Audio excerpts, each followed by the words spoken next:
Hey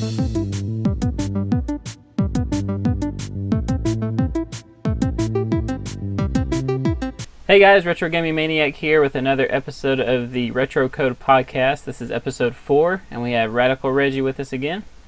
What's up, buddy? What's going on, man? Nothing much, man. Just dealing with this wet weather that we're having in Washington. Yeah, dude, it's actually about to like downpour over here right now. Really? Yeah. I can hear cars slogging by, dude. I hate the sound of rain unless I'm like, I don't know, like maybe watching television or maybe like at a fireplace or something. Just like, yeah. Well, knowing that I'm not in it, you know what I mean? It's a comfortable feeling. But rain I don't know. is like the perfect time to play a good horror game. So. You know, that's a great idea, man. You're right, dude. Wow, that is a good time to play them. With the little surround sound and everything. Yeah, open the windows, get a little bit of that rain in the background, and. Yeah, speaking of horror games, somebody hit me up and said, hey, they saw the survival horror hidden gems. Oh, okay. And they thanked me because they found out about Cold Fear. Oh, really? Which is an excellent horror game. Yeah, that's the game where you're on the boat and you're like the Coast Guard. Yeah. That's a good game. And the boat's walking back and forth. That game is awesome, dude. You know what part scared me in that game is the part where you're basically in the very beginning and you go up to the top of the boat in that little area and there's like a health pack and you walk through and like there's a flash of light and there's like a guy that walked past and the...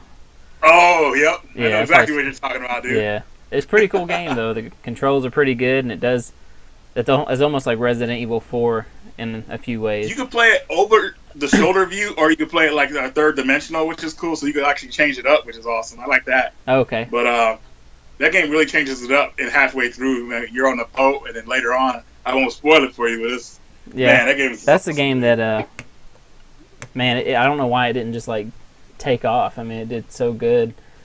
Like, now people are finding out about it. Well, people always try to keep comparing it to Resident Evil 4, and then, it just it had that rap of being compared to Resident Evil 4 like a poor man's Resident Evil 4. Yeah. So a lot of people didn't look into it, you know what I mean? Like, yeah. It sucks. I mean, the game is excellent, but I don't know how the advertisement was for it, That's true. The game's not promoted. I don't really remember it being promoted. I mean, I found YouTube videos, which are one video is pretty awesome, the trailer on YouTube, but I haven't seen any commercials on TV. And Ubisoft is a pretty big company. You think they would probably try to get it published? I mean, like try to get it, some press for it. But yeah, it's one of those that kind of came and went. Games overshadowing it at the time too. Yeah, because it came out. I gotta look up when that game came out, but make sure y'all check that out. Cold Fear is a great game for PS2 and Xbox. I think it came out on PC as well. It came out on PC, PS2, and Xbox. Yep. Hey, speaking of PC, I downloaded a game for $3 today. Hydrophobia. Yes, Hydrophobia. I got it. That game really hits the heart for me, man, because I'm scared. I'm scared of water too, man. I mean, yeah, man, I was almost having a drowning experience when I was younger, man. It just, man, the grip of death. It just, yeah. Ugh. I swim, but not great. I swim decent, but man, not very good. Hey, as long as you're not like what's the guy's name? I'm thinking of his name. Muhammad Ali fought his greatest rival was Joe Frazier. Yeah. As long as you're not like Joe Frazier was in those Olympics back in the 70s, man, you're good. Man, he looked horrible. He was swimming, dude. A little outside his element there. When I saw that, I was like, man. But hydrophobia, if you guys don't know about it, it's most people. Well, yeah, a lot of people don't know about it. Yeah, they don't have a clue.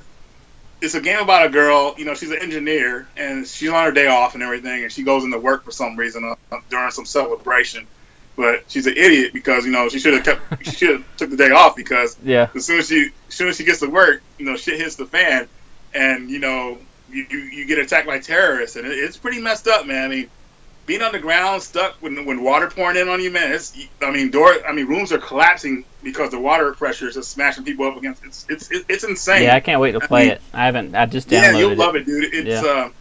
It's really entertaining. And if you get the Xbox 360 version, which is called Hydrophobia Pure, that version was a lesser known version that kind of ended prematurely because the game was actually going to be 3 episodes eventually. But then they ported it to PS3.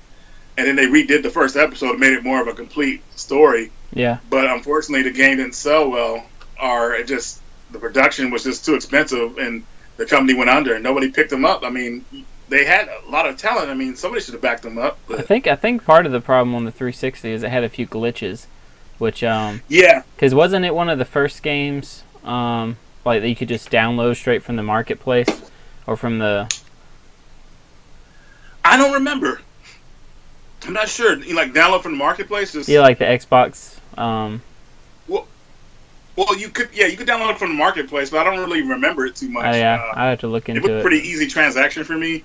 I was anticipating that game. I was mad because it was on 360. I wanted it on PS3. Yep. But later it did, thankfully. But still, like, man, why did they get those exclusives? But yeah, I just got a 360 like 6 months ago. So.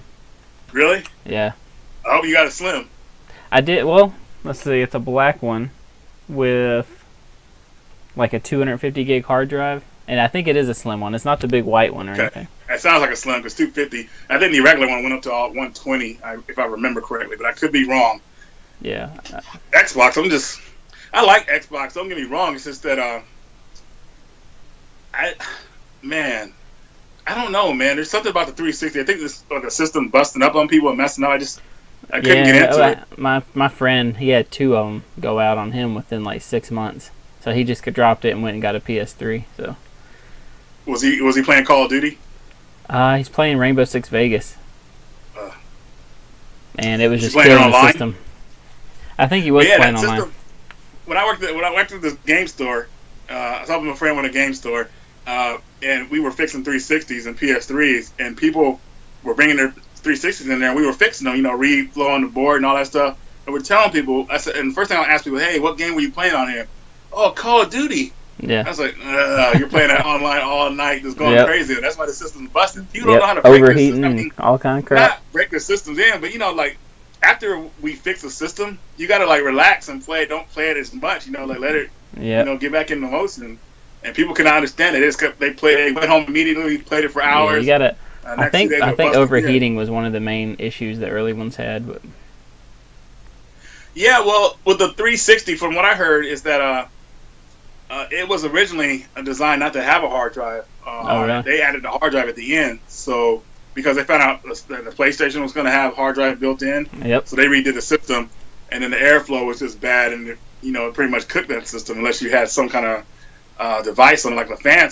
I thought the fans helped it, but some of them did, and other ones, man, I thought I was watching a thing. Some of the fans worked good, and then some of them actually made it worse back in the day.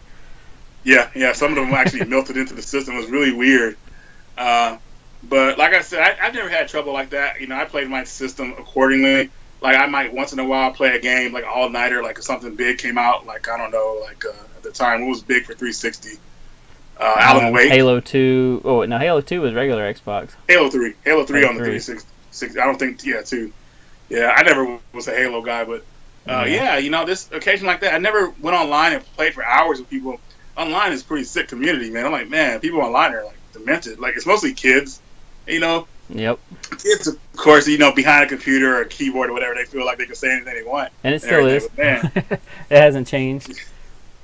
I know. I'm like, geez, it's not even fun. So the only way I usually play online is if I invite friends that people I know. Yeah. Then I can enjoy online. Like Left 4 Dead. You ever play that? Actually, I got it on 360. I have the second one. Man, Left 4 Dead, that's the game right there, man. That's the game that brings people together. Did you ever play the zombie mode in Call of Duty? Oh, yeah. We actually played those. Those were fun. We did the one in, what was it? Call of Duty, it was the first one that had the zombie mode in World at War. Was it World at War? Mm-hmm. Okay. Yeah, we played that zombie mode, and that was fun. We got pretty far in it, too. And actually, we got caught up because the game glitched. Like, they glitched through the wall, even though we had the door closed or whatever. I remember it, and we got killed when we got really far. But we had a lot of fun playing that. It was a hell of fun. It gets harder the more players that are playing. I figured. But the perks were really nice, though, man. When you get those perks, like the alien gun, it blows them up. Oh, yeah, the ray gun. Tight. Yep. But, yeah, you're not meant to get far in those, and they're endless. So you'll get tired, like, it's going to end or whatever. I do like all the little Easter eggs they had, like, added endings to or it. something, like a goal. Instead of like being a horde mode, Mm-hmm. like I like playing those type of modes when you have a goal, like you want to not just survive, but end it and get away. Well, once you get to like level 30, it starts not being as fun because no matter what gun you have, you can't hardly kill them. You know what I mean? Yeah. So it's kind of at that point, it's really pointless, and you're just, I don't know. That's when it starts getting a little, less fun to me, when you can't kill them no matter what. Yeah, it's annoying, So I don't know. I stopped playing Call of Duty around after Black Ops 2. Yeah.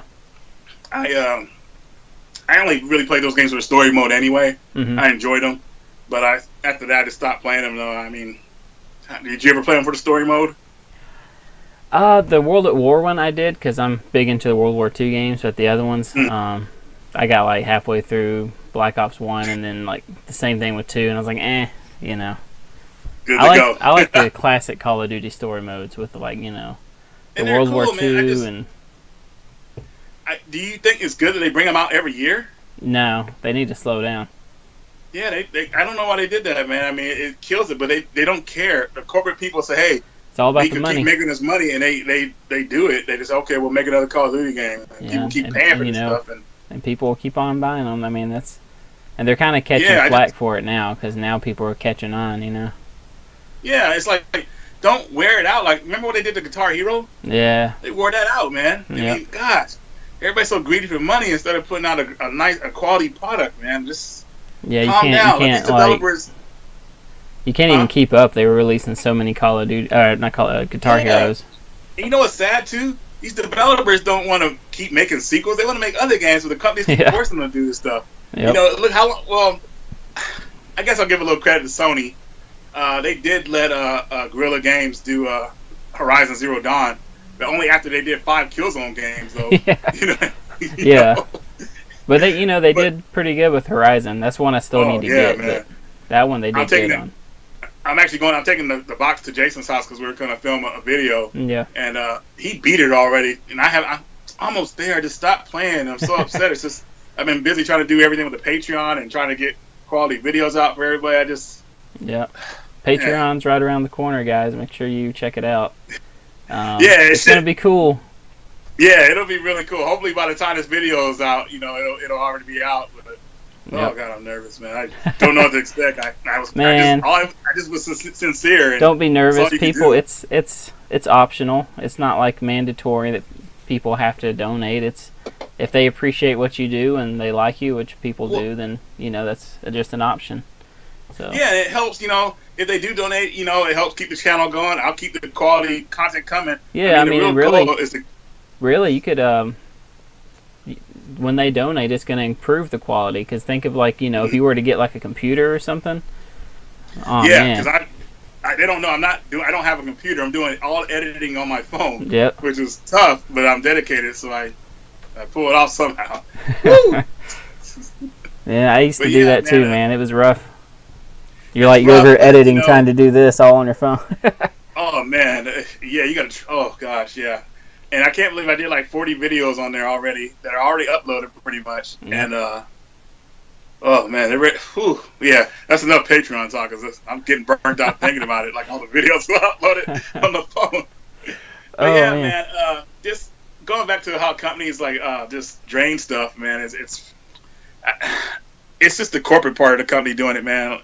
I don't think developers really want to keep making sequels unless they really feel that they needed to improve on something in a sequel. I can see one sequel maybe, a third one, yeah. But after that, it's like, dude, they need to wait. Sequels should only be made when people are asking for sequels. You know what I mean? Like The Last of Us, people. That was a game that people. Naughty Dog has a good record, so people trust them to make a good sequel. You know what I mean? Mm-hmm. You get some of these other game companies out there that it's like, man, you don't know if you can trust them to make another good game that's just as good as the first one. You know what I mean? Especially sometimes if it's not the same team working on it. Yeah, and you start getting different teams, and oh man. Here's an example, and I don't know if it's a good one, but Sonic. Okay, you never played Sonic CD. Now, Sonic CD is probably my favorite Sonic game of all time, right? Mm-hmm. A lot of people love it. Some people feel Sonic 2 is the best game. Some people feel Sonic & Knuckles is the best game in the series. So Sonic the Hedgehog 4 came out, episode 1. It did okay. Yeah. They were about to release Sonic the Hedgehog 4, episode 2, and they said it was a sequel to a Sonic CD. You know what I mean? So I'm pumped up. I was like, oh my god, this is amazing. Like I always wanted a sequel to Sonic CD. And of course, it's not really made by the same people. It's a different team, and it's missing something. I mean, well, just like your your recent episode of oh man, I can't think. Recent episode. What did you just come out with? The video with Joe? I think it was a great. Interracial Gamer. Interracial Gamer. Man. Sparkster. Yeah. Sparkster. Rocket Knight Adventures. Yeah. Supposed to be. That's when another developer, or basically a different team, got it, and the game just doesn't feel the same, you know. Yeah, I mean, Rocket Knight Adventures, of course, is the best one. Sparkster on Genesis is, you could tell, like, a lot of, you could tell. People could tell, man. I mean, they could tell themselves, like, oh, man, it's fine. I love this game. But I mean, you're up here, you're like, different. it could have been better or whatever. It's missing that special something, yep. Yeah, it's missing something. But yeah, those are great games. Those are great games, though, even so. But yeah, the first one, oh, man. Maybe want to go play it right now, man, but can't play nothing right now. We'll go play it and then come back, and I'll still be here. No, we'll wait on I know, you. Right? So, another thing I wanted to ask you about. So, I think you were telling me, like, as far as accessories that come out for systems, your favorite one, you like the chainsaw for Resident Evil? Like, I was looking at my collection the other day, and I was like, wondering, what is my favorite accessories or, things that I have video game related? And I think one of my favorites is the Resident Evil 4 chainsaw controller that came out for the PlayStation 2. PS2 one, yeah, definitely better one. Yeah, I have that one, and I love that thing, man. It's in a nice case. If I had it, I would show y'all. Maybe I'll put like a little picture down below. But well, mine is up here. I could try to change the camera a little bit so everybody can see it. You got like 2 of them. I do. I have the GameCube one, and you know what? Let's take them down for a second. There we go. Yeah, let's take a look at this. Now these are hard to find now. What are these, like over $100 now, aren't they? Probably. That's the GameCube version. The GameCube version it's a little flimsy. I had to kind of piece it back together. I got it for like $10 because it was broken up, but I fixed everything, glued some stuff together. It could use another glue job, but everything's still pretty much intact. Yeah. You guys can see that. Sorry for the bright light. So I like the look of the controller on the GameCube one better, but I like the case of the PS2 one better. Yeah, the case on the PS2 one is definitely better. Uh-oh. Look out below! There we go. Big crash, and Reggie was never seen again. So here's that one. Yeah, see, that's cool. It's a much better case. It's definitely not a controller you really want to play the game with, though. You can. I've tried it, but you can actually raise and lower your Leon's weapon by yanking the controller up and down. Really? Yeah. With the PS2 one. I don't know about the GameCube one. I didn't know that.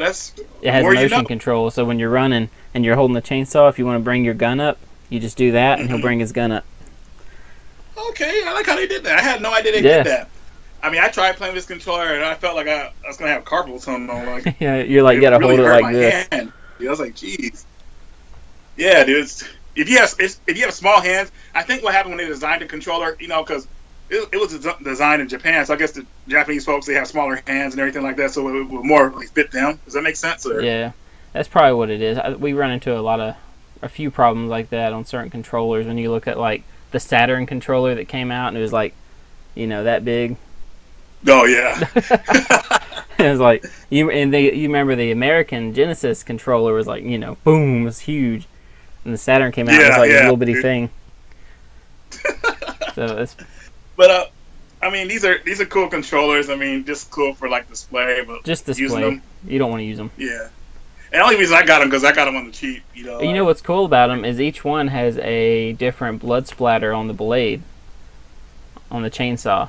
So. Oh yeah, you're right. So like you can look on the back and see what numbers yours is, but there's only so many of these made, and each one has a different blood splatter on the blade.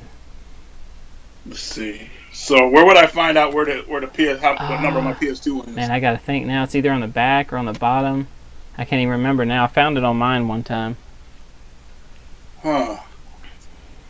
Interesting. Yeah, but every one of them has a different paint job for the blood. Huh. I have to look at that later, dude. Interesting. I had no idea. Yeah. I got mine at right there too. Yeah, I got mine at GameStop for $20 back in the day. Was it the last one they had? Yep. That's smart man, dude. Yep. So yeah, man. So yeah, man. Well, shoot. I guess I'm about to head out of here, man. Yeah, man. So, go over, tell Jason I said hey. I will, man. I will. I gotta slog through this traffic. Well, it shouldn't be traffic. I just hate driving in the rain. Like, yeah, and be careful. I know you got the new car now, so. Yeah, man. That car is awesome though. I feel like I'm floating when I'm driving that, man. Yeah. It's a luxury car, so. Yeah, cool. Yeah. Cool, man. Well, I want to hold you up, and thank you guys for watching and joining us on this podcast. This is, episode 4 of the RetroCode Podcast. You can find this both on my channel and Reggie's channel. We do dual uploads. So make sure you check it out, and also keep an eye out for Reggie's Patreon. It's going to be coming up really soon. So that's Appreciate it, guys. We'll see you guys later.